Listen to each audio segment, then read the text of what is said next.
Hi RogueTech fans, Blaine here. I'm going to give you a rundown of setting up a new career while trying to answer many of the questions I've seen regarding this process.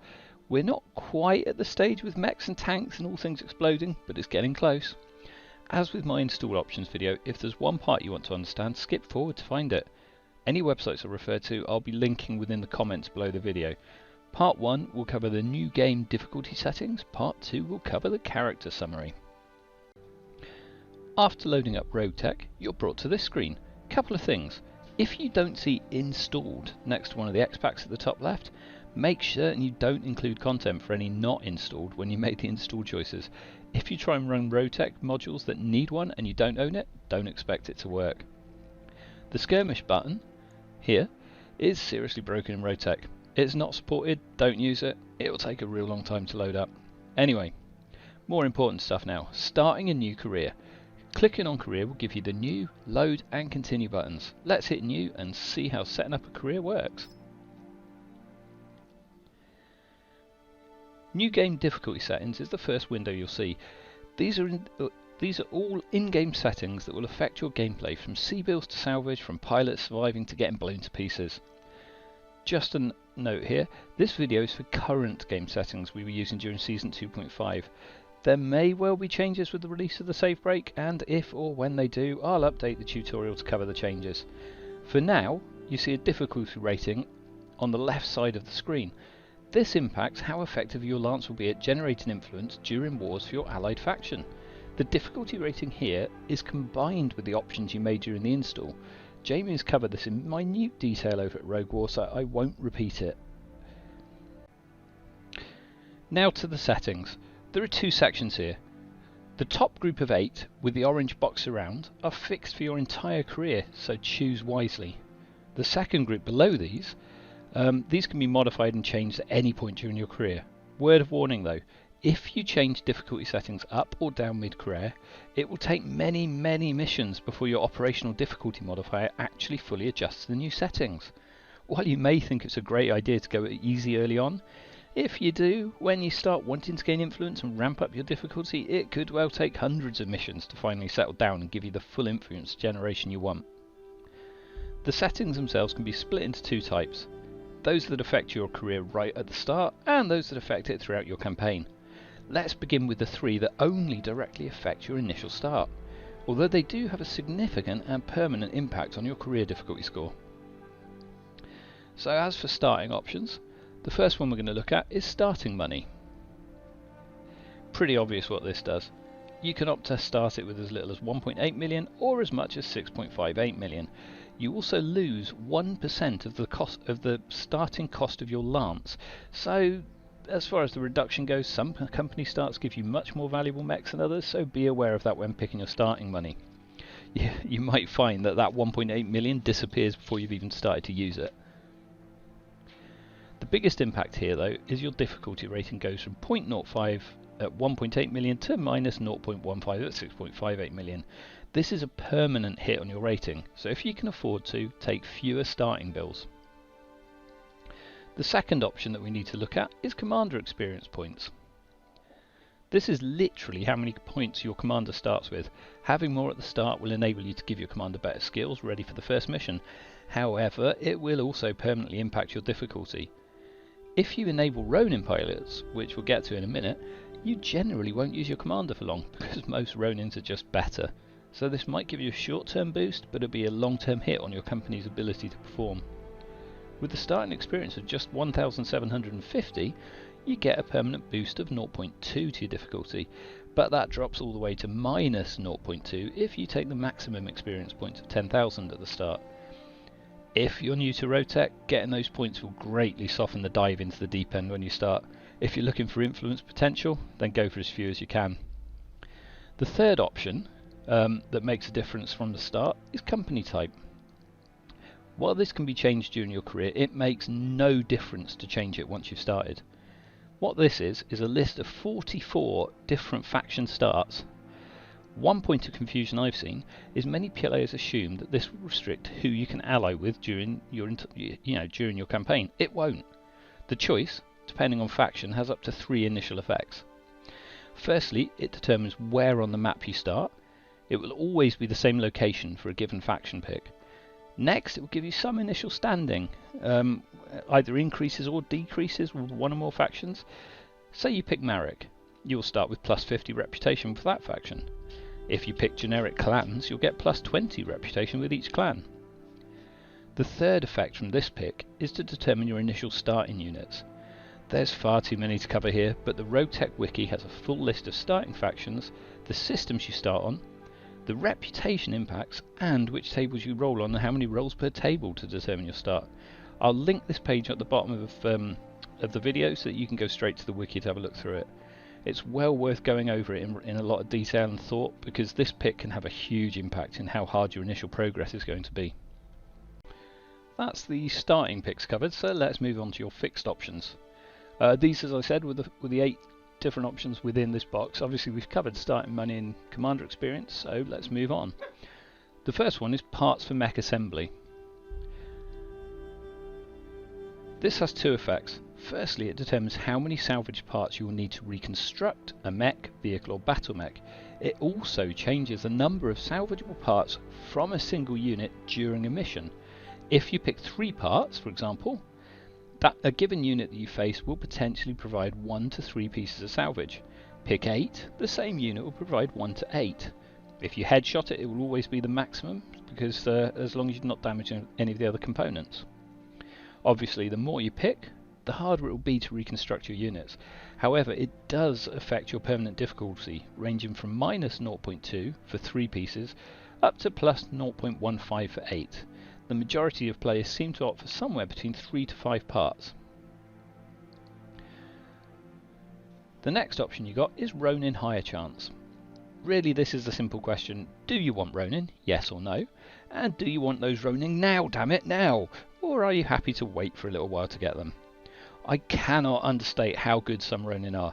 If you find one of the Man-I Domini pilots, they're just awesome.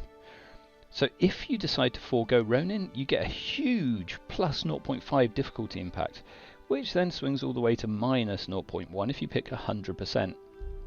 What 100% means is you will find Ronin pilots in the hiring halls wherever you go. Personally, I love Ronin, but I also like fighting and gaining influence. So I actually opt for 10%, which gives me a 0.4 difficulty and means over time, okay, quite a long time, I will eventually find and be able to hire most of the Ronin I want. The next 3 options, Mech Warrior Exponent, Mech Warrior Progression and Mech Warrior Multiplier, are linked to an extent. These picks can mean the difference from training your pilots into elite killers in just a few tens of missions, or it taking literally thousands of missions to reach the peak of performance. Firstly, Mech Warrior Exponent. This changes how much the exponent value of the required experience to rise from one level to the next varies. At the lowest setting, this massively increases the amount needed, but will give you plus 0.1 to minus 0.2 permanent difficulty variation. Mech Warrior Multiplier is the second part of this equation. So this provides the multiplier component.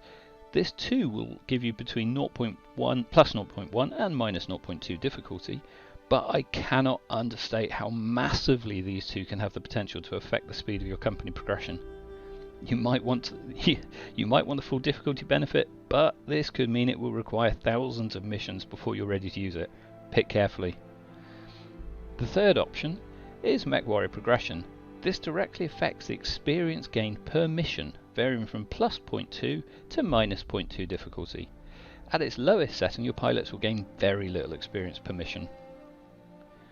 The last permanent option is shop selling prices. This is literally the price as a percentage of the value of a piece of equipment that you will get when you sell it. The difficulty variation here ranges from plus 0.08 to minus 0.05, so it isn't a huge hit in either direction. Many players struggle to obtain enough C-bills, so here it's well worth giving yourself a boost with higher selling prices for little overall impact. The default is 13%, and this is what I personally use. So now we're going to move on to the variable options. All of these remaining options can be changed in-game from the Argo screen by pressing the escape key and then selecting settings.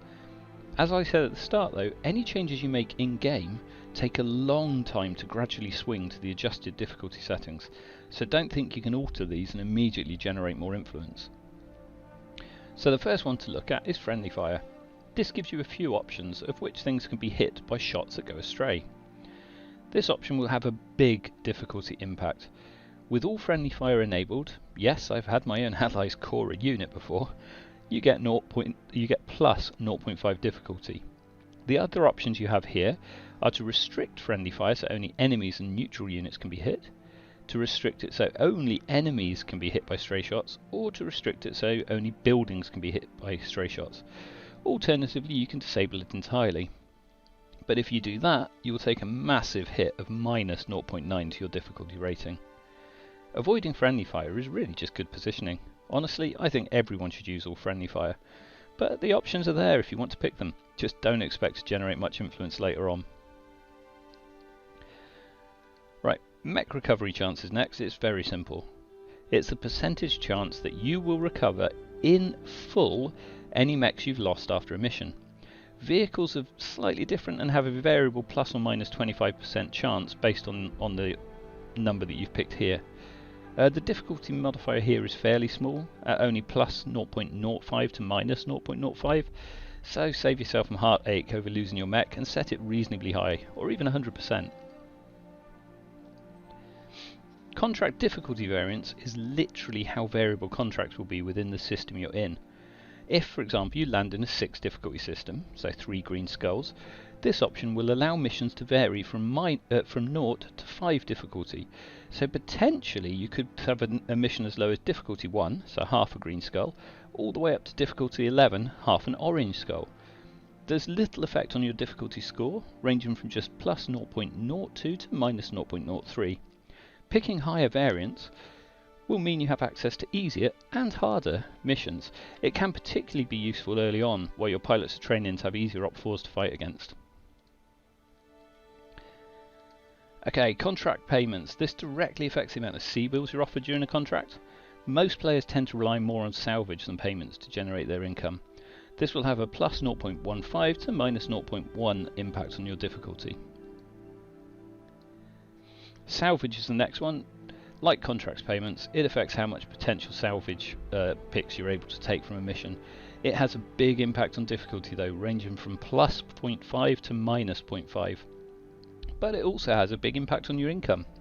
I tend to use normal for most missions, but if I'm dropping into a mission where I know I'm likely to find specific targets I want, such as a super heavy mission, I will up it to generous for that one mission. The Advanced Mech Warriors option next. This determines the likelihood of finding mech warriors in the hiring hall that already have some experience. It doesn't have much impact on your difficulty, ranging from 0 to plus 0.04, so there's no real reason to not pick often. Certainly early on this will make finding and hiring warriors who are ready for battle immediately, rather than needing a lot of training, to be of much use, much easier. The pilots per system is another very simple option. It just determines how many pilots will be available in a given hiring hall. Difficulty variance is small, only 0.04 to minus 0.05, so give yourself a break and set it to 10 initially to help you find and hire decent pilots. It also combines with your Ronin setting. So if you pick 10 here and had say 10% in Ronins like I do, on average you'd find 1 Ronin per system you visit. If it's in Mani Domini, don't hesitate to hire them. Okay, lethality. This is one of the options that I get a lot of questions about, and I've heard a lot of people really confused about it. Okay, if you opt never, obviously your pilots can't die. On the other hand, if you go to the other extreme, lethal, there's an assumption by a lot of people that that means your pilot will always die. They don't. It simply isn't the case. It just significantly increases the risk of death, although this is mitigated due to skills and equipment anyway. The impact on difficulty varies from plus 0.1 to minus 0.1. Late game it can be tempting to ensure your highly trained pilots are less at risk, but personally I find it's their fault if they die, so I have mine set to lethal. The next 3 settings affect repair and refit cost and speed. So first we've got mech based speed. This varies from 0.05 to minus 1 difficulty, and it really does significantly change how much time a mech takes to have, except armour, repairs and refits occur. The second option is mech bay armor speed. You can see the biggest impact from this post-mission with post-mission repairs, where generally it will be the armor in your units that has taken a battering. The easier you set this, the faster they'll be ready for action again, with difficulty here only varying from 0.05 to minus 0.1. The third setting is mech bay C-bills. You guessed right, it's how much cost it will be to repair, rebuild or refit a unit. The difficulty impact here is only 0.05 to minus 0.05, but the C-bill implications are quite significant. Opting for cheaper repairs will really help keep your company afloat. The final option that we have is scrap return values. Just like shop selling prices, this affects how many C-bills you recover when you scrap a salvage part or a complete unit. Of course this can be altered during the campaign, so you can just set it high when you're scrapping parts and back low when not. It does only have a small difficulty variance anyway of plus 0.08 to minus 0.5, so you could just leave it where it is. That pretty much completes part 1 of the new career tutorial. I hope this has been helpful. Part 2 will cover the options within the character summary portion of the setting up a new career.